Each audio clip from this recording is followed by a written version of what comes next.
La mine de Tara est située à 32 km au nord de Marrakech et à 120 km de Safi dans les gibelettes centrales. Nous allons donc visiter ensemble cette ancienne mine grâce à cette excursion géologique organisée par la FST de Setat en compagnie de nos professeurs.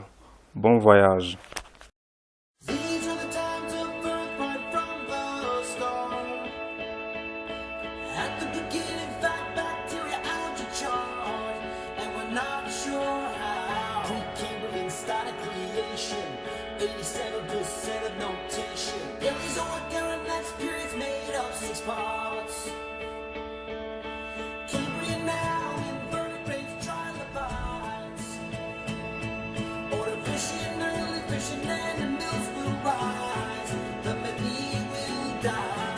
On est actuellement à Bengri, dans la belle cité de Bengri. Voici juste la gare de Bengri. Et à côté, ça c'est la nouvelle gare qui est en construction.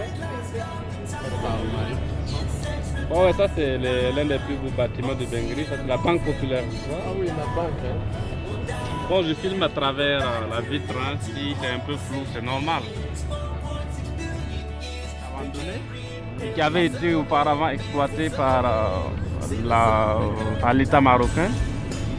Et il est arrêté suite à des problèmes de sécurité, des problèmes de pollution environnementale et des problèmes liés au gisement qui s'épuisaient avec le temps. Il est à peu près à 35 ou bien 36 km de Marrakech, à l'est de Marrakech. Au nord de Marrakech. Dans la région des gibelettes centrales. Des gibelettes centrales, exactement. C'est dans le domaine de la Meseta occidentale. De passer à côté Ok, merci pour ces explications qui vont rien nous apporter. Pertinente, hein? qui vont rien changer dans le fait que je ne sais rien. Voilà, ce sont les premiers bâtiments de Marrakech. Et j'ai l'impression qu'on va arriver à Marrakech avant de repartir sur le site. Marrakech, il y a du tout. On se sent à Ouaga.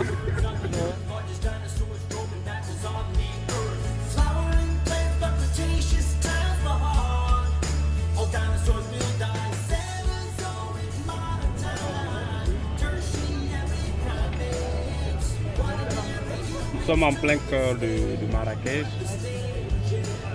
Bon, c'est pas le centre-ville évidemment, mais c'est pas mal non du coup. Avec Salam. Nous sommes à Marrakech. Soyez les bienvenus.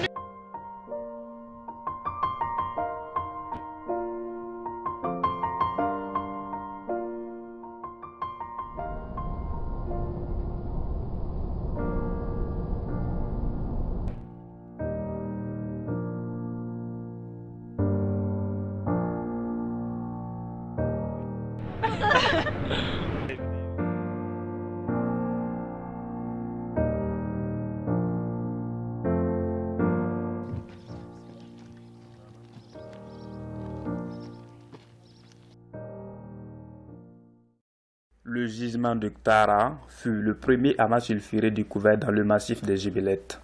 La mise en valeur du gisement a connu 3 stades successifs conformément à la zonalité verticale du gisement. De 1938 à 1963, exploitation du chapeau de fer pour l'oxyde de fer, la limonite et surtout pour ses poches d'ocre d'excellente qualité. De 1955 à 1966, exploitation de la pyrite de la zone de cémentation dont les réserves étaient estimées à 180 000 tonnes à 38% de soufre. Le minerai extrait était utilisé dans la fabrication de l'acide sulfurique avec récupération du cuivre provenant de la chalcocite et de la covellite. De 1964 à 1982, exploitation du minerai primaire pour le soufre de la pyrrhotite. La mine a été fermée depuis 1982 à cause des problèmes à la fois environnementaux, économiques et de sécurité, liés notamment aux difficultés de stockage de la pyrrhotite qui s'oxyde très rapidement et à la pauvreté en soufre du minerai, moins de 25%. Actuellement à une trentaine de kilomètres au nord de Marrakech, dans les gibelettes centrales.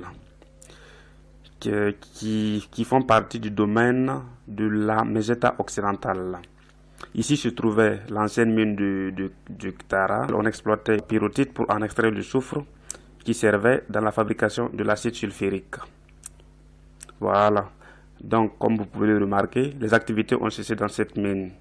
Mais nous sommes ici pour une visite géologique du site pour comprendre les différents stades de formation du gisement. Il y a Madame Wafik de la faculté des sciences de Marrakech qui va nous faire une brève introduction sur la géologie du Maroc. Ensuite, elle va nous parler de la tectonique de la région, les différentes phases orogéniques qui ont survenu dans cette région, ainsi que les stades de la minéralisation qui est hydrothermale. Donc, elle va nous parler donc de la formation des amas sulfurés de la mine de Kétara.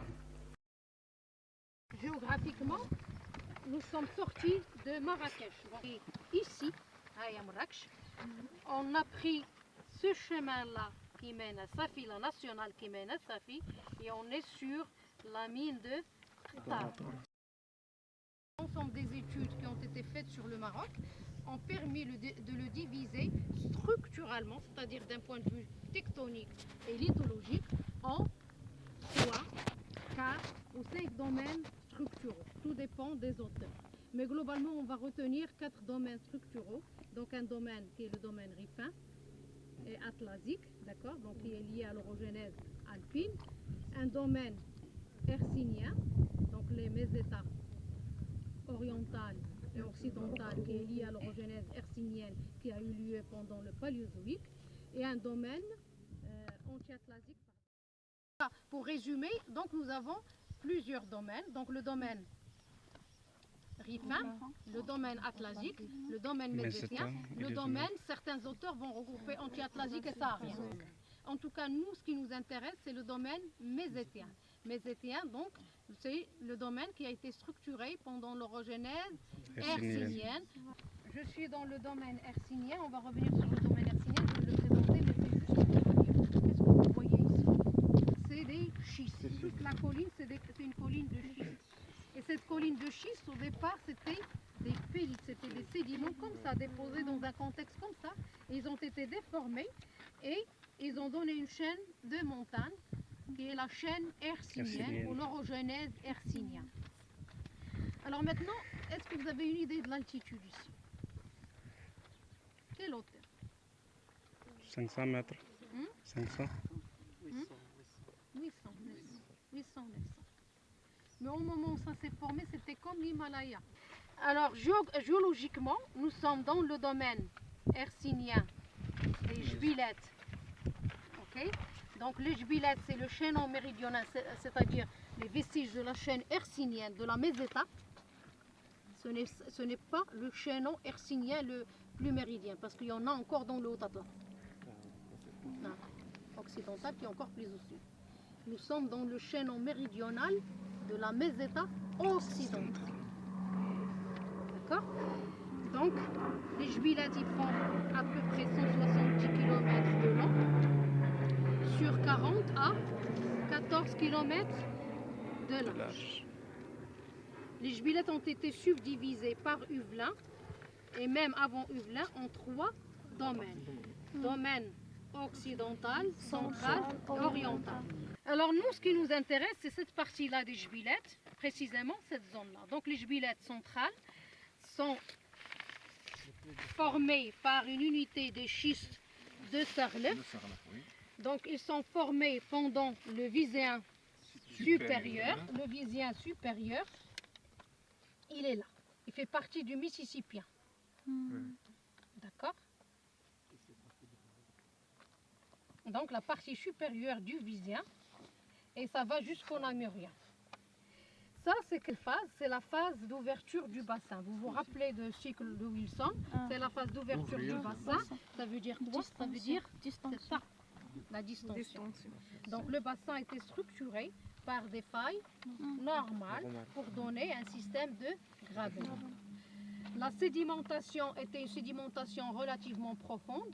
C'est des pélites noirs. riche en matière organique. Donc pélite, sédiment fin, veut dire milieu calme, profond, calme. Et pendant le Namuro westphalien, donc cette phase-là,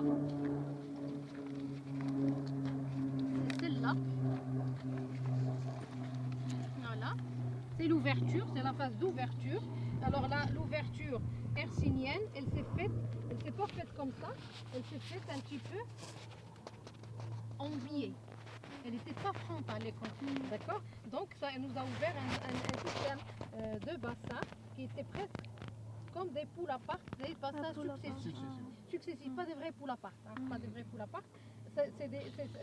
La compression, elle a fait ça, elle nous a permis d'ouvrir des bassins comme ça, des petits bassins comme des piscines, les uns à côté des autres, dont celui des Jubilettes centrales. L'ouverture, donc c'est la distension, elle a aménagé un système de failles normales, et ces failles normales avec une mise en place d'un magmatisme préorogénique qu'on appelle un magmatisme bimodal. Pourquoi bimodal? Il est acide et basique, alternance entre l'acide et le basique. Et c'est quoi? C'est des cils, c'est des dikes. Ça s'injecte dans les métapélites, dans les pylites, pardon. Après, on a eu une phase de compression. Donc cette phase de compression, avant l'oxygénisation, voilà. On n'a pas atteint l'oxygénisation. Donc on est arrêté. Voilà. Donc on a un système de rift, un rift intracontinental. Ça veut dire quoi intracontinental? Ça veut dire la croûte, elle nous a donné du basalte, mais c'est un basalte qui est resté continental, ça veut dire intraplaque. On n'a jamais atteint le stade d'océanisation, c'est un rift avorté. Ça veut dire ouverture, rift, avec affleurement de roches ultra basiques qui sont ici en vert, et c'est des péridotites, des gabbros, qui étaient un petit peu la zone la plus profonde de la chaîne hercynienne au Maroc. C'est celle-là, c'est là où on a atteint le maximum de subsidence, avec affleurement, chambre magmatique, etc. Un magmatisme basique et ultra basique, donc un plutonisme, ok, plus un magmatisme bimodal, ça veut dire acide en rouge, basique en vert. Ensuite, il y a eu l'inversion, donc la compression. Alors la compression, elle s'est faite de cette manière-là. Regardez l'ouverture, elle s'est faite dans ce sens. Okay. La contrainte, elle a fait ça. Et la fermeture, elle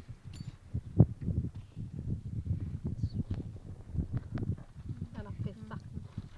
J'ai ouvert comme ça, en faisant ça, et j'ai fermé comme ça. Donc inversion des contraintes et j'ai une compression. Alors cette compression, elle a structuré tout ce que j'ai ici. Alors le 1, c'est quoi? C'est, que je dise pas de bêtises, c'est la série volcano-sédimentaire. Nous remercions Madame Wafik et Monsieur Atou qui viennent de nous apprendre que le gisement du Ktara fait partie d'un ensemble d'amas sulfurés à chapeau de fer qui affleure dans la partie centrale du massif hercynien des Jubilettes. Il est encaissé dans des métapélites ou cystes du Sarlef qui constituent l'unité des Jubilettes centrales. Les relations de cette unité centrale avec les unités occidentales et orientales du massif sont tectoniques, respectivement décrochantes et décrochevauchantes. Les schistes du Sarlef correspondent à une série argileuse où s'intercalent des bancs lenticulaires de grès et de calcaire et sont datés du Viséen supérieur. Ces métapélites sont affectés par une cystosité subverticale, résultat d'un métamorphisme régional de bas degré, contemporain d'une déformation compressive d'âge post-viséen supérieur. La genèse de la minéralisation du Ktara n'est pas totalement comprise. Une origine syngénitique exhalative est proposée par Bernard 1988. Le gisement est alors comparé aux amas sulfurés du type VMS Kuroko, Soirée 1988 ou du type Cedex Benaissi 2008. Une origine épigénétique est favorisée par SFI 1995 et SFI et IPTI 2008. Dans leur modèle, l'amas sulfuré du Ktara correspondrait aux zones de décharge de fluides minéralisants contemporains de l'activité hydrothermale induite par la mise en place de l'intrusion gabbroïque du Koudiat Ktara. Le corps minéralisé du gisement de Ktara s'étend horizontalement sur 1,6 km suivant une direction nord 60 parallèle à la schistosité régionale. C'est une lentille subverticale qui s'enracine en profondeur sur 500 mètres et dont l'épaisseur peut atteindre 70 mètres. Elle est constituée d'un minerai massif généralement orienté et très riche en lambeaux d'encaissants schisteux. L'étude texturale et minéralogique a permis de distinguer 4 types de minerais. Minerai brychique essentiellement pyriteux, minerai massif à pyrrhotite dominante, minerai lithé pyriteux et minerai rubané à pyrrhotite et calcopyrite. La paragenèse minérale est dominée par la pyrrhotite à plus de 90%, à laquelle s'associe la pyrite, la calcopyrite, la magnétite, alors que la sphalerite, la galène et l'arsénopyrite sont présentes en quantité accessoire. Le principal minéral de gang est la chlorite. L'altération hydrothermale qui a accompagné la mise en place de la minéralisation est matérialisée par une association quartz-carbonate-chlorite dominante au niveau de l'éponte inférieure et une autre à séricite quartz dominante au niveau de l'éponte supérieure. Le mur de l'amas sulfuré comporte des chlorites métasomatiques renfermant des phénols de quartz et de calcite. Dans la zone de sémentation se développe une minéralisation composée de cuivre natif, pyrite, calcocite, covellite et des traces d'argent et d'or.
Cenozoic Earth time.